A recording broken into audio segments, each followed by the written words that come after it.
What's up, people? Welcome back to my channel. It's your boy Santi. If you're already here, kindly smash the like button. If you're new, kindly subscribe to the channel and support your boy as I push my way to 10,000 subscribers. And I must really say thank you so much, guys, for your support so far as we clocked 1,500 subscribers in the past couple of days. It's been an incredible journey with you guys so far. Thank you so much for sticking with me and never stop supporting your boy as I look at clocking 10,000 subscribers on YouTube this year 2024. Thank you so much, guys, and let's just keep doing this. Arsenal 4, Newcastle 1. What an incredible performance. While a lot of you chose to watch the game, I chose to do something different. But yeah, I massively regret that, and I would never ever choose anything over watching this beautiful team play football ever again. So guys, forgive me before we get into the video, but I had the rewatch of the game over the night, and what an incredible performance we put in. Number one, with the best defense in the league. It's not even close. Best defense in the league by a country mile. And the number literally backs it back in the first half of the season. It's always been there. The structure has been there to protect our defense. If you look at how many, the number of XG we considered in the first half of the season, we shouldn't even concede, close to the amount of goals we conceded that first half of the season, but somehow we still managed to concede a lot of goals. But in the second half of the season, I feel like the players generally stepped up, and we've literally given every single team we faced so far in the league in this 2024 little to no chance to score against us. And in the last I think 3-4 games, we only considered like 4 shots on target, if I'm not mistaken.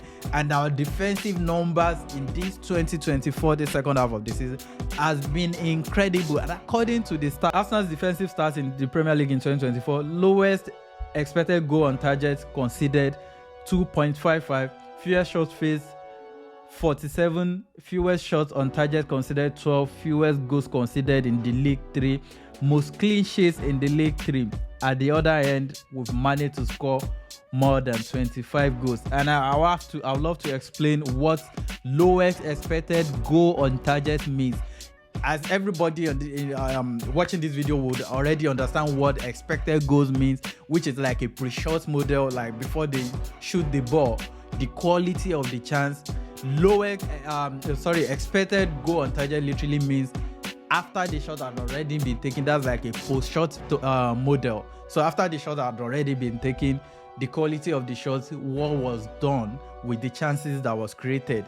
So this literally means we've given teams, not only have we given them low expected goal, like low, not have we only given them low quality of chances, we've also given them little to nothing when they're taking shots against us.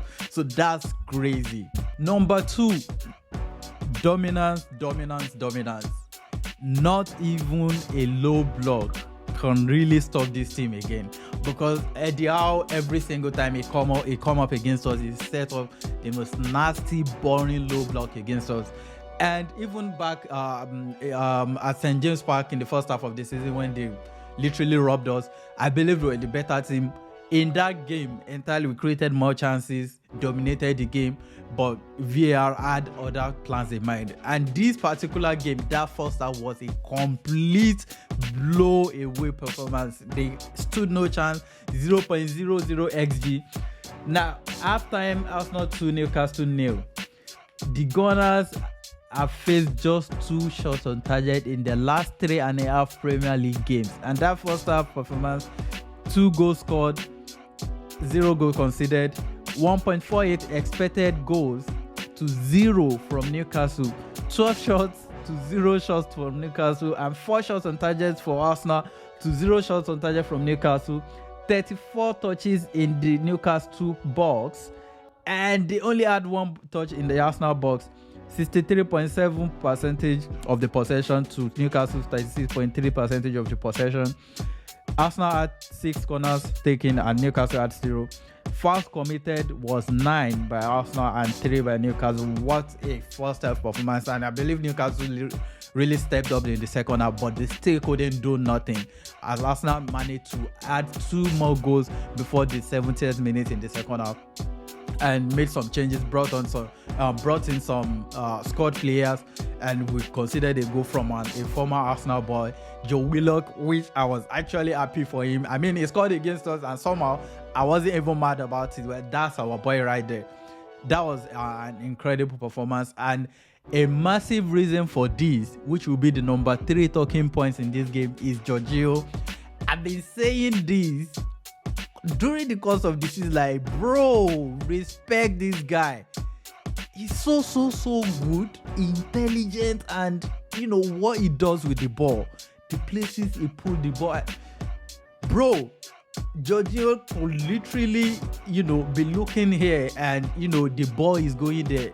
What he's doing with the ball in the next second, nobody can literally predict it. He's that good with the ball. And yeah, he starts from the game. Had 109 touches, completed 92 of 103 passes, 89% pass accuracy, 1 key pass, completed 2 of 4 long balls, 0 shots on target, 0 shots off target, 0 shots blocked, 0 dribble attempts, 1-3 of his 6 grand draws, 1 of 1 area draws, lost possession 12 times, committed 2 fouls, was fouled twice, 0 clearance, 0 block shots, 1 interception, 1 tackles, or dribbled pass once. He completed the most passes in the game, and it wasn't only that. It wasn't like he was just completing the passes. The places where this guy was putting the passes, how he was breaking the lines, how he was putting it over the top, and how he was switching our play. If the play was on the right side of the pitch, how he's quickly the next second he has switched it past to the left side of the pitch. And his experience and leadership in that team, if there's one person I really want Declan Rice to learn a lot from in that team, is Jorginho. If he can bring some aspect of his game, of Jorginho's game, into his game, I believe we have an all-timer, not a potential all-timer, an all-timer, and probably one of the most complete midfielder in Premier League history. This guy is so unbelievable, and I've been asking questions, why does he not start every single game, week in, week out, till Partey comes back at least? And I said something about him bringing at least 80% of Partey's quality to this team, and it sounded crazy to people at first, but not a lot of people are arguing this fact right now. And the fact that we only got Jorginho for £12 million. But before I go on, let's talk about the performance of Jakub Kiwior, who has really stepped up in recent weeks. Since the turning of the year, he's been a massive part of this team. Played 90 minutes, scored 1 goal, 0 assists, expected assist was 0.02, 1 clearance, 1 interception, 64 touches, completed 41 of 48 passes, 85% pass accuracy, 0 key passes, no crosses, completed 4 of 6 long balls, 1 of 2 grand draws, and 1-2 of 2 aerial draws, only lost possession 11 times. This guy has been, a massive improvement in the team since the second half of the season started. A lot of people already wrote him off that first half of the season, and part of that was down to Arteta, having him do that inverted left back shift, which is not really suited to. He struggled a lot playing that role, and since we flipped it over to the other side, having Ben White do that from the right side, and Kiwior only playing as a traditional left back, is really improved. Defensively, it doesn't really offer much going forward for me, except those long balls to Martinelli and Havertz. Aside that, it doesn't really offer much going forward. It's not the guy that overlap and throw in crosses and all of that. But defensively, it's been completely outstanding, and it deserves his maximum respect and flowers right now. Even if Tomiyasu comes back tomorrow, Zinchenko comes back tomorrow, Timber comes back tomorrow, for me, they have to fight their ways back into the team. Now let's talk about some interesting stats from the game. Number 1, Bukayo Saka becomes the first Arsenal player in 9 years to score in 5 consecutive Premier League games. Secondly, Bukayo Saka has scored more Premier League goals in 2024 than any other player. Goal number 7 for Arsenal's number 7.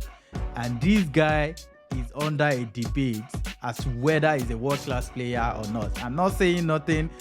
he just keeps doing his talking on the pitch. I don't even really have to say much about him. And neither do Arsenal fans have to come out and defend this guy. His performances week in, week out keeps on defending him and make people look down for wherever they place him below that world class level. Bukayo Saka is the first Englishman to score in 5 consecutive Premier League games for Arsenal since Ian Wright. It's in November 1994. That was 30 years ago. This guy literally keeps breaking records, not records in plural, every single week. And people are debating his ability. And lastly, Declan Rice. No player has provided more Premier League assists in 2024 than Declan Rice. 4 Premier League assists and 5 goals, which makes his 9-goal contribution in his first season, playing major part of the season as a DM. That's an incredible number, and enough said about his performance. I don't even have to go into, hyping him up. He does his talking on the pitch, and generally the whole team turned up yesterday again. Raya was good on the ball. Shows I've only been critical of his shot stopping ability, and I really hope that improves, to be honest. And go on the ball going forward, the way he plays as our third left centre back really help us when we're building out from the back. And Ben White, for me, I think Ben White really only had an average game for me. Saliba was decent. Gabriel was good again. He's literally our defender of this season, best Arsenal defender this season for me personally. I think Saliba a little bit slipped off at some point, especially this year. Gabriel, on the other hand, has been consistent the entire season so far. My own defender of the season. And Kiwior, like I said earlier, had a very good game, massively improved lately, and Declan Rice in that midfield was very good as well. Jorginho dictated the play man of the man performance. Odegaard had a very decent game. Bukayo Saka was very good again, 1 goal, 1 assist, and he's really kicking it. I don't think he's the Premier League player with most goal contributions in the league so far this year. And Martinelli, on the other hand, had a very brilliant game, had 1 assist. Havertz could have scored earlier on in the second half to make it 3-0, but still managed to get 1 goal and 1 assist. Had a very beautiful game. I've been saying it from the beginning of this. Just play this guy up top. I don't get that midfield thing, but at some point, he sort of nearly convinced me that he can be that guy in midfield. I'm not saying he's poor in midfield. I'm just saying he's better playing up front. Winning those area draws and his runs in the box and everything. Is just always there. As much as they find him, he's just always there in that box. And the boys that came off the bench really need to step up. Really need to step up, because every week we are, scoring beautiful football and everything. And once these boys come off the bench, the quality just drops massively. They really need to step up. Otherwise, we'll be having some conversations about them in the summer. So yeah, it was an incredible performance. And we are sort of like the dark horse in the league. We've scored the most goals in the league, considered the least goals. We're leading the goal difference. We have, I think, 39 goals right now, and Liverpool has 38. City also have, I think, 36 or 37, if I'm correct. Third on the table. Next game is Sheffield United. Let me know what you guys think in the comment section below. Smash the like button. Kindly subscribe to the channel. Put on the notification bell if you can.